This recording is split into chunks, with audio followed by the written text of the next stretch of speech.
Coming up next on News 31, was it an accident or suicide? The latest in the investigation of a Lebanon man found dead in a Laconia hotel yesterday.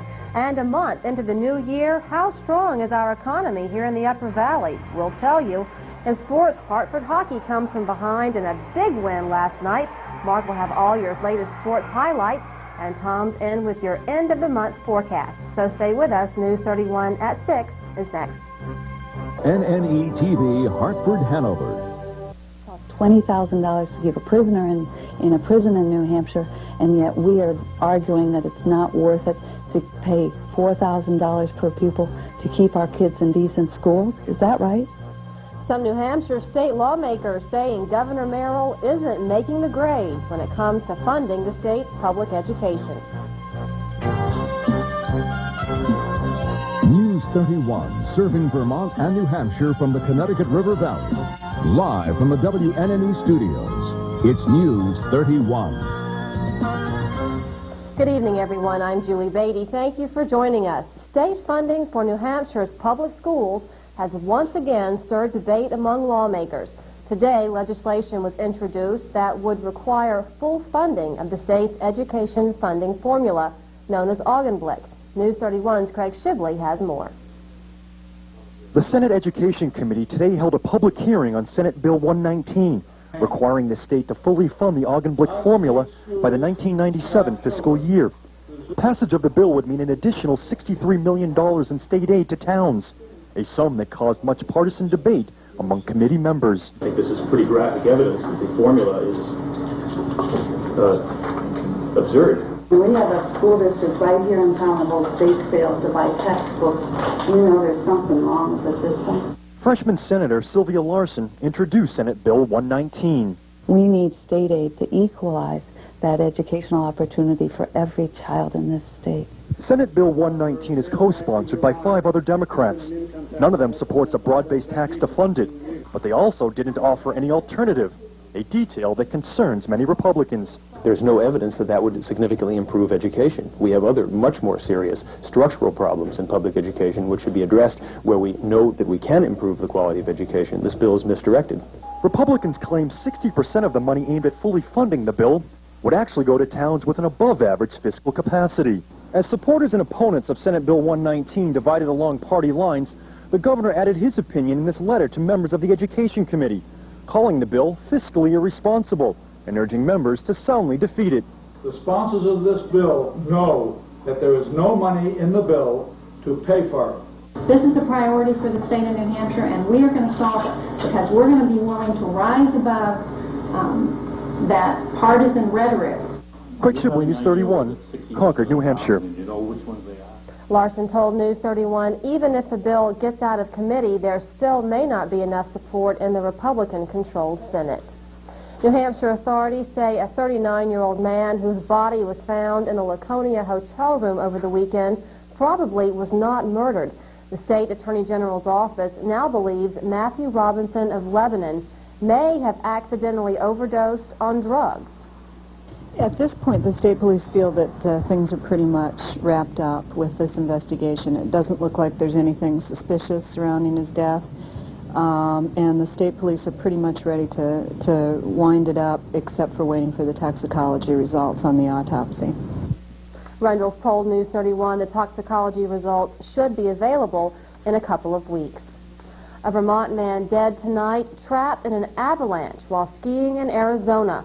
Police say 21-year-old Richard Nerzinski of Charlotte was snowboarding outside his skiing boundaries and couldn't escape from the falling snow that was falling in around him. Rescuers worked for 5 hours trying to pull him from the mounds of snow and rushed him to a nearby hospital where he died only hours later. Authorities are investigating the cause of a fire that gutted a Cornish, New Hampshire home this morning.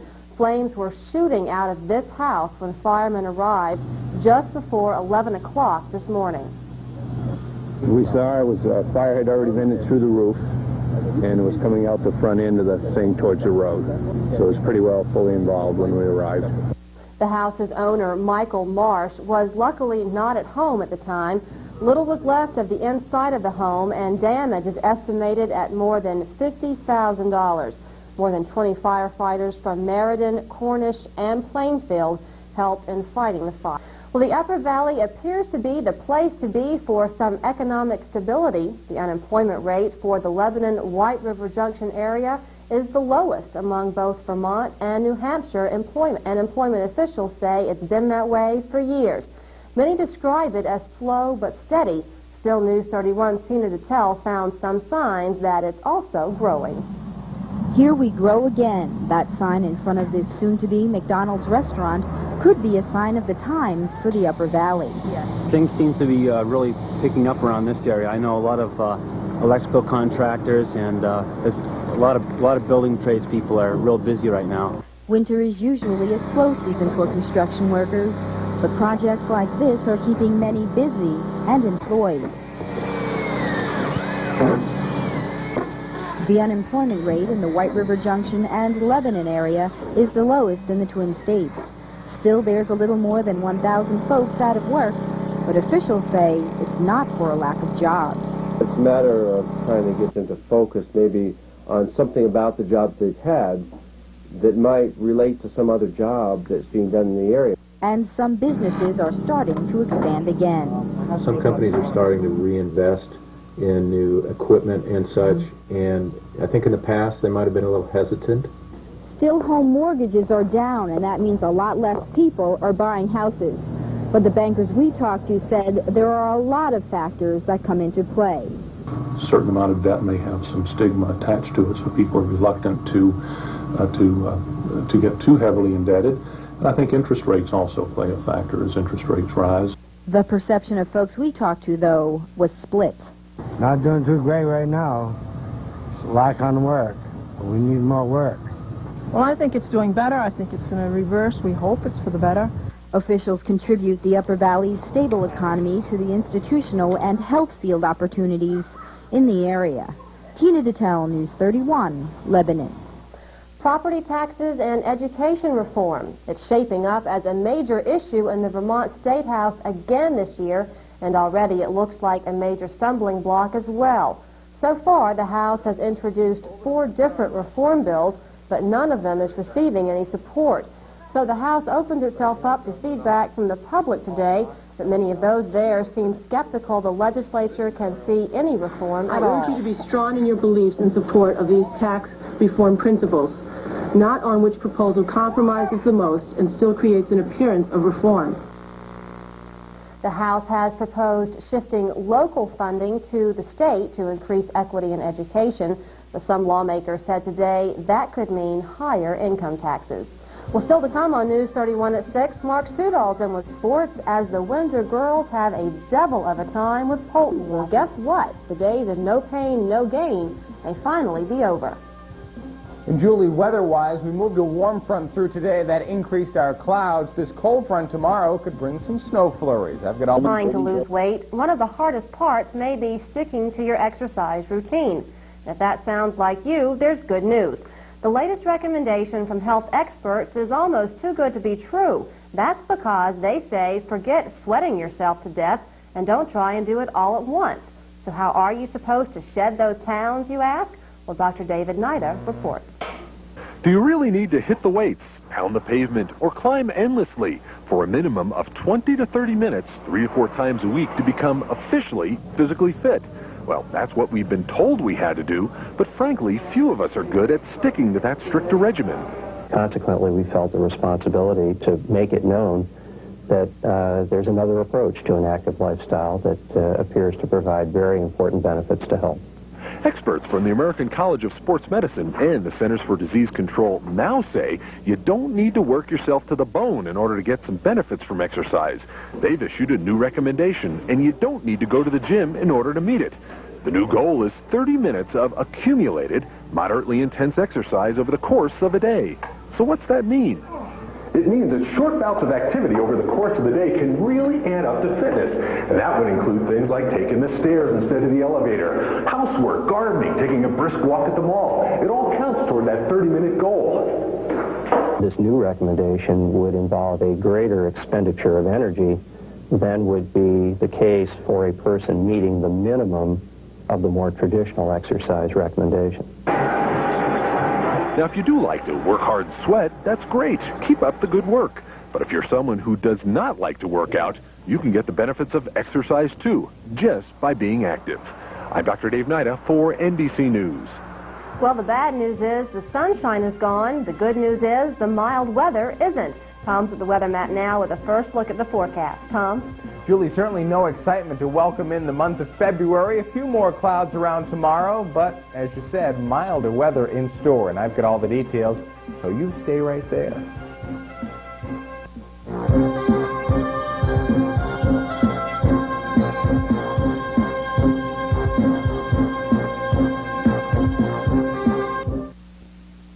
The Carpet Mill is one of the largest carpet distribution centers in New Hampshire and Vermont, so the prices are low. Take advantage of huge savings on Orientals, area rugs, remnants, linoleum, wall-to-wall carpeting, and more and more and more. If you're buying flooring of any kind, now or in the future, you owe it to yourself to run, not walk, to the Carpet Mill on Mechanic Street in Lebanon and save 30 to 50%.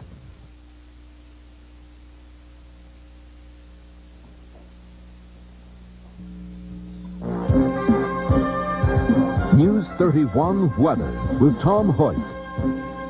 And welcome back, everybody. Well, the month of January certainly hasn't provided us with much in the way of any winter weather, and it's not looking as if February's arrival is really going to change that all that much. Let's see where we are right now. 33 degrees, humidity at 57%, and pressure at 29.53. We're starting to get out of those real sunny conditions we have over the weekend and Monday. Winds out of the southwest ushering in that warmer weather. We'll talk more about that in just a minute. 35 and 13, but boy, here's the good news. The days seem like they're getting a little bit longer. They are. Sunset tomorrow night, we have moved back to 5 o'clock, so at least we're headed in the right direction. One of those nights where it really depends on where you're watching us from tonight to get an accurate forecast. Down to the south through Concord and over to Manchester, Hillsborough, Keene, and Brattleboro and such, you're going to stay relatively cloudy, but also mild overnight. Temperatures will only drop to right around 30 degrees.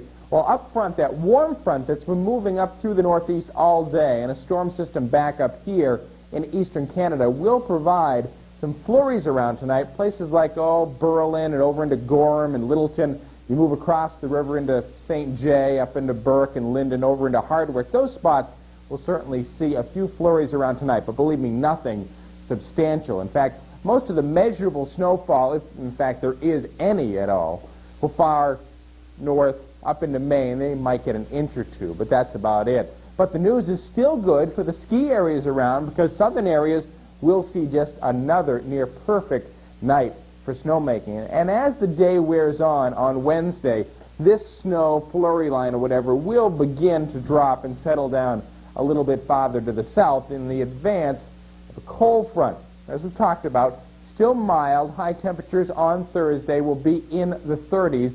In fact, some of the southern spots will get into the lower 40s once again. But to move farther back, there is lots of cold air lurking not that far away, both to our north and to our west. And this is going to come in by Thursday. And when it does, as you can see, temperatures will be anywhere from 12 to 15 to upwards of 20 degrees difference below where they have been today and will again be on Wednesday. Now that temperature change, as it does occur, and as you can see, the couple of cold fronts move through, that will make for a series of upper-level disturbances. What does all that mean? Well, as we've shown you, just flurries around through the North Country tonight and at least early on Wednesday. Most of those confined well to the north. Then the more intense snow squalls for all of us across the Twin States will occur Wednesday night into Thursday. Elsewhere across the country, boy, what a month they are winding up here in the Pacific Northwest.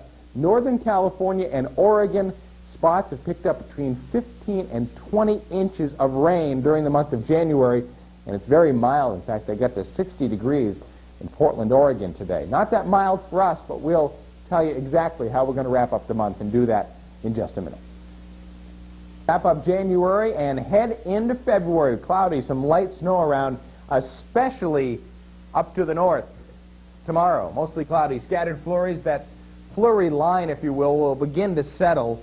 I don't think we're going to see any rain, though, because the warmer temperatures will be where the moisture is not. Did that make any sense? It didn't to me. Cloudy snow squalls around both Wednesday night and Thursday. Some of those could be a little intense, but they will be very brief. And as you can see, by the time we get to the end of the week and the weekend. The colder air will be in here, but more sunshine will be around as well. So the cold air is in one spot, the moisture is in another spot. And it's really not going to not be all that bad. No excitement as we welcome in February. We can understand that part. Thank you. For the groundhog. Okay, so a cold front moving in and a cold night for the Bruins. Yes, an icy night with a cold team. This team is not that good from Florida. Coming up in sports, the Panther pounced on the Bruins last night.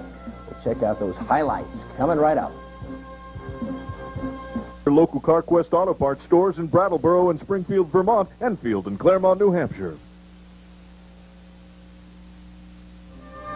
News 31 Sports with Mark Sudol. And a good evening to you. We got some baseball to talk about first tonight. Talks resume in Washington tomorrow. The players expect a new offer from the owners. Talks broke off, if you remember, December 22nd. Now, President Clinton wants to end the 5.5-month walkout, but has no authority to do so. We learned just recently that baseball union leadership has voted unanimously to continue the boycott of player signings today. 2 Bruins losses are bringing out the critics. It appears the problem for the Bees has been scoring goals. They scored only 9 goals in 5 games. Last night they outshot the Panthers 39-14, but no Blaine Locker in goal. Bees lose. Scoreless after 1. Larry Murphy's shot is called no goal. The replay shows that it did not cross the goal line by the time the clock ran out, so they disallow it. Second period, power play for Cam Neely makes it 1-0 Boston, 14-42 of the second period. But here come the Panthers. Jesse Belangi ties it up here at 1 apiece, 15-20 in the period. Past Riendu, again, no Locker. Could have been the difference last night. Dave Lowry puts Florida in front, 5-0-1, 2-1 Panthers. No chance for the Bruins later on as the Panthers win by that score last night, 2-1. A Hartford Zamboni makes a splash last night at the rink. Milton in town. Canes down 2-1 after 2 periods of play when Hartford gets a quick one. Even fakes out our camera shot here. Shane Countermarsh gets the tally. Then Hartford shorthanded. They steal the puck and put it in front for Nathan Aldridge here, who's waiting in the crease. He scores. Hartford adds another in the third. The Canes win their 6th straight by the count of 4-2. Massachusetts State Legislator Tom Finneran wants a promise that the Pats are staying in Foxborough. Owner Robert Kraft says he stands to lose $10 million a year on the team unless the state is willing to pay for stadium and road improvements to the facility. Governor Weld is promising to help. Well, no Celtics on the starting 5 for the NBA All-Star Game, February 12th in Phoenix. No big surprise there. Today the reserves were announced and no Bostonians there either. A clean sweep of the Celtics. This is an embarrassment to think that this team used to produce so many great athletes. The Charlotte Hornets and Robert Parrish are in town tomorrow. Last night, the Upper Valley may have witnessed a preview of the Vermont Division III championship game. The Windsor girls basketball team hosting then undefeated Poultney. Hey, they aren't undefeated anymore. Poultney coach Jeff King a little rambunctious on the sidelines last night, looking for some calls from the refs. Lady Blue Devils, a tough team, though, this season. Here's Deb Stiles inside for the score. Windsor comes back with a score of their own on the fast break. It's Emily Madison, 17 points on the night, 26-19 Windsor at the half. Lady Jacks for the rebound. Sarah Farnsworth. She puts it home plus the foul. Then Sarah bombs from outside for 3. 41 in a row for Windsor. You got it. They win it 67-59. UMass last night in Mass, the #1 team in the country. St. Bonnie missed. UMass sends the outlet pass to little Edgar Padilla on the fast break. Then it's Mike Williams outside, 3-pointer for the Minutemen. UMass will get a steal here too. They're doing defensively, offensively.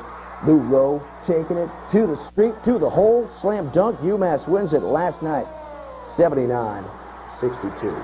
They got some high school stuff for you tonight. Also, Dartmouth men playing Maine tonight. Okay, look forward to those highlights at 11, and we'll be back with more right after this. That's our report tonight. Thanks for watching. We'll see you back here again at 11 for the night report. Good night.